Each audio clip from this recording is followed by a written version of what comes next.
Olá pessoal, meu nome é Rafael Costa e sou advogado especializado em direito eleitoral. E hoje nós vamos tratar de um tema que está o tempo todo aparecendo nos noticiários: liberdade de expressão, até onde vai os limites. E o seguinte, as declarações que acontecem de parte a parte dos governos, dos nossos governantes, tanto do presidente Luiz Inácio Lula da Silva quanto do pré-candidato à presidência Flávio Bolsonaro, que tenta se apoiar em Trump para tentar fazer declarações incendiárias, declarações que venham a inflamar a sociedade para que votem nele e deixem de acreditar no país, deixem de acreditar no que está acontecendo no nosso país. Então, o que é que a OAB tem a ver com isso? Tudo. A OAB, a Justiça Eleitoral, tem a ver tudo. Então, vamos explicar de uma melhor forma, vamos trazer para vocês o que é que a Justiça Eleitoral tem a ver com essa, possamos assim dizer, com essa rusga, com essa tentativa de fazer uma mistura e de fazer uma, digamos assim, uma bagunça no nosso sistema eleitoral. O que é a jurisdição eleitoral, como ela se dá e o TSE, para que serve? Muita gente, alguns pré-candidatos, não todos, alguns, e pessoas médias acham que o TSE está ali apenas, a Justiça Eleitoral, né, o TSE é o órgão maior, está ali apenas para cadastrar eleitor e contar votos. E não é por aí. O TSE, juntamente com os TREs e as juntas, que são os cartórios eleitorais, eles exercem a jurisdição, que é o controle e a organização de todo o sistema eleitoral. Tanto que julgam, punem e suspendem os candidatos, aplicam multas, se passarem dos limites. Então, não tenham essa ilusão que a Justiça Eleitoral está ali apenas como de enfeite ou está ali só como mais um penduricalho, né? Como já houve algumas tentativas de extinguir, de tentar acabar com a Justiça Eleitoral e passar para que a jurisdição eleitoral fosse feita pela Justiça Federal. Isso é outra história, não passou, não vai passar, até porque a Justiça Eleitoral é que nos faz exercer a nossa cidadania. Ela está lá elencada no artigo 14, parágrafo 9º da Constituição Federal, tá certo? Então, a jurisdição eleitoral é exercida pelo TSE, pelo TRE e pelos cartórios eleitorais, cada uma na sua função. O cartório eleitoral é na eleição municipal. O TRE tem a sua jurisdição e a sua circunscrição para as eleições estaduais, juntamente com o TSE, que é a eleição geral. Esse ano de 2026 estamos nas eleições gerais. Então, vão trabalhar exclusivamente julgando registro de candidatura, julgando multas eleitorais, julgando processos de cassação, julgando AIMES, AIGES, os TREs e o TSE. Tá certo? Espero que fixem isso, viu? Inelegibilidade e os direitos políticos. Tá certo? A FGV gosta de colocar umas armadilhas, umas pegadinhas, não só nas outras matérias, mas em eleitoral também, para tentar te confundir. Então, nós vamos aqui falando sobre direitos políticos. Ele está inserido na Constituição Federal no artigo 15º, no artigo 15º, artigo 15 da CF, e trata da capacidade eleitoral ativa e passiva. O que quer dizer isso? Eu, Rafael, tenho capacidade eleitoral passiva e ativa. Eu posso ser votado e posso votar. Tá? A capacidade ativa é votar, a capacidade passiva é ser votado. Tá certo? A regra é que esse direito político ele é pleno, é para todas as pessoas. Tá? A exceção é quando esse direito é cassado, certo? Suspenso ou perdido. Tá bom? Então fixem bem. Direitos políticos, artigo 15 da Constituição. É a capacidade ativa e passiva do cidadão, certo? De votar e ser votado. E vamos falar da inelegibilidade, que está no artigo 14 da Constituição Federal e também na Lei Complementar 64 de 90. Como é isso aí? A inelegibilidade é um impedimento temporário, tá, da capacidade eleitoral. Isso quer dizer o quê? Durante aquele período, aquele que foi candidato ou que foi eleito e foi julgado sendo inelegível, ele fica aquele período inelegível, sem a capacidade passiva de ser votado, mas a capacidade ativa continua, ele continua votando, pode se filiar a partido político, ele só não pode concorrer no pleito, ele tem a inelegibilidade dele declarada pela Justiça Eleitoral. Então, o sujeito pode estar inelegível, mas ele não perde os direitos políticos ativos. No caso, votar, filiar-se a partido, exercer o direito em qualquer tipo de eleição, tanto num plebiscito quanto numa eleição municipal ou numa eleição geral que vamos ter esse ano. Vamos agora partir para a parte que mais tem na campanha eleitoral, que todo mundo assiste, que todo mundo vê, que é a propaganda eleitoral, tá? E como é que se dá essa propaganda eleitoral em face à liberdade de expressão, tá? Nós temos defensores da liberdade de expressão como um direito que não pode ser tocado, não pode ser mexido, não pode ser de nenhuma forma suprimido. Mas quando estamos diante da liberdade de expressão em seu exercício, ou quando estamos diante de uma fala ou de uma propaganda que venha a trazer conteúdos sabidamente falsos ou conteúdos sabidamente criminosos. Então, onde é que começa, onde termina a crítica? A crítica ao candidato A, B ou C, e onde começa o ilícito eleitoral. É isso que vamos tentar mostrar, porque não é uma tarefa fácil, tá? O legislador, que seria a Câmara Federal, para fazer a legislação, não fez assim, e quem está fazendo um papel de legislador é o Tribunal Superior Eleitoral por meio das resoluções, tá certo? Já colocou e tem sido implacável nos julgamentos de quem dissemina informações falsas, as famosas fake news, tá?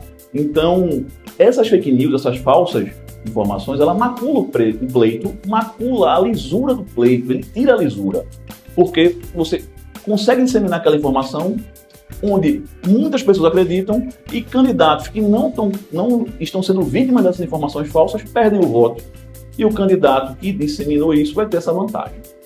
Então, o uso de propaganda irregular, ela vai ser bem combatido pelo Justiça Eleitoral, tanto pelos TREs como pelo TSE, seguindo a resolução de propaganda eleitoral. Teve umas modificações, tá certo?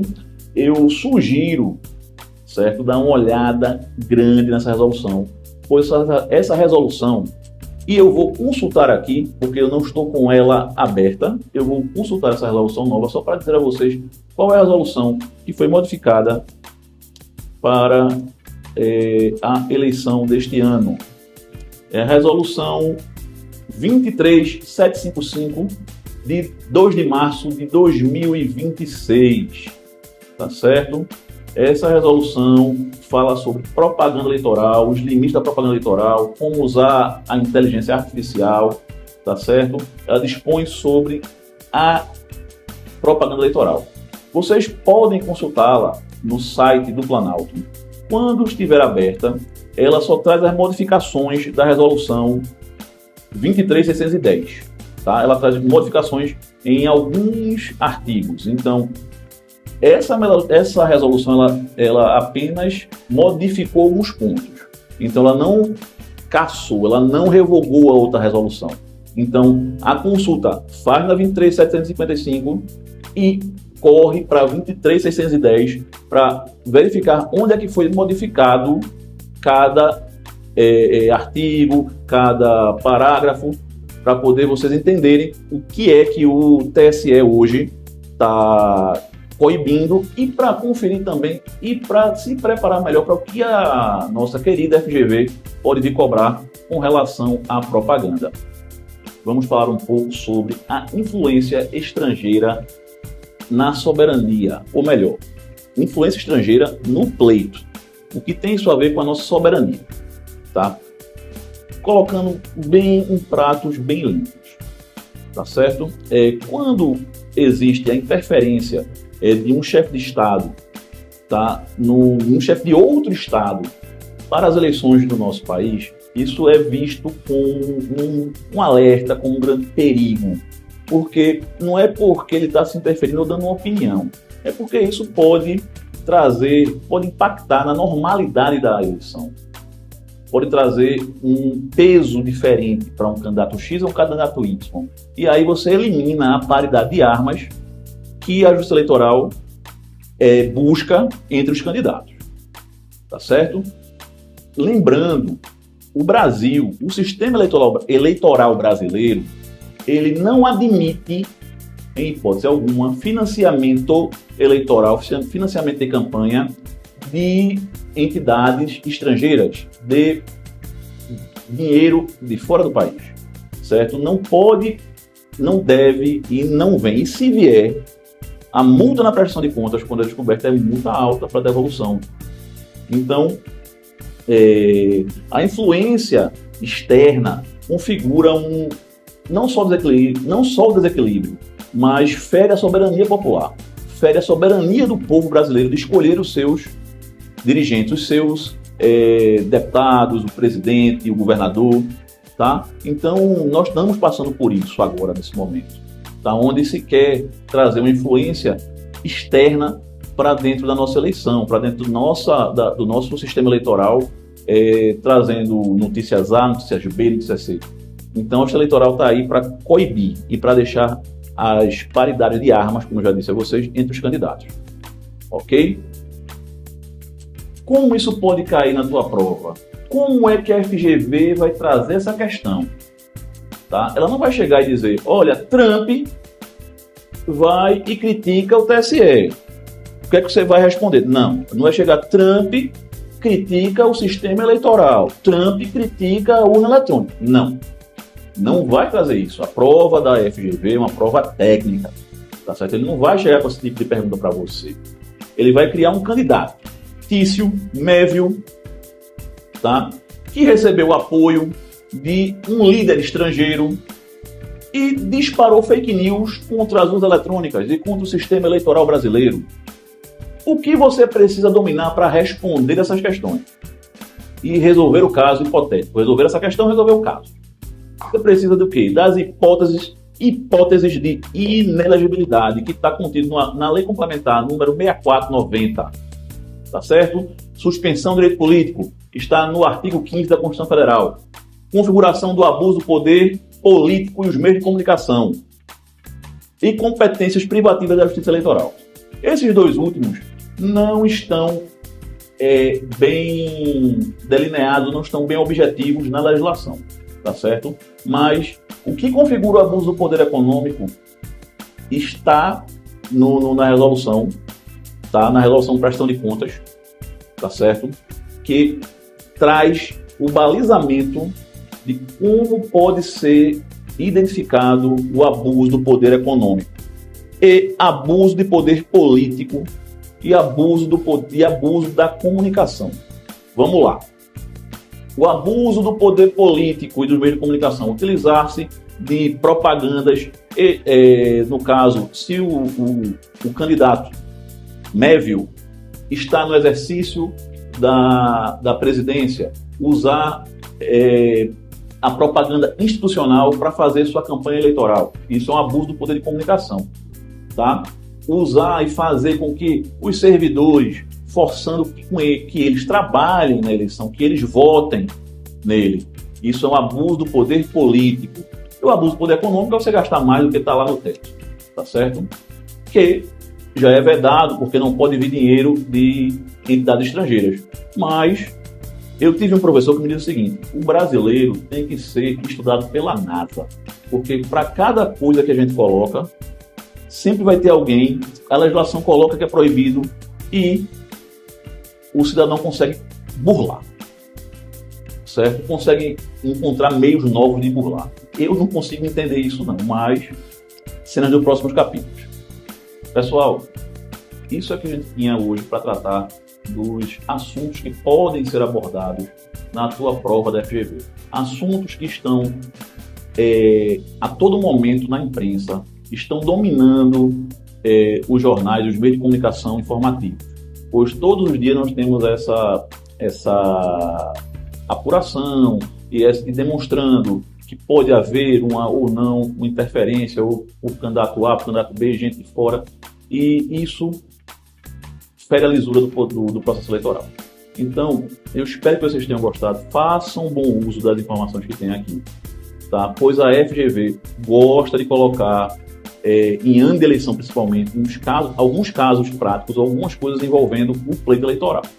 Então, foco nas resoluções, foco na Constituição, na parte do poder, na parte que está lá do artigo 15, artigo 14, que são os direitos políticos, tá? Está lá na Constituição. Foco nas resoluções, foco na Lei Complementar 64, a lei de inelegibilidade, tá bom? E boa prova para vocês e ficamos por aqui. Um abraço.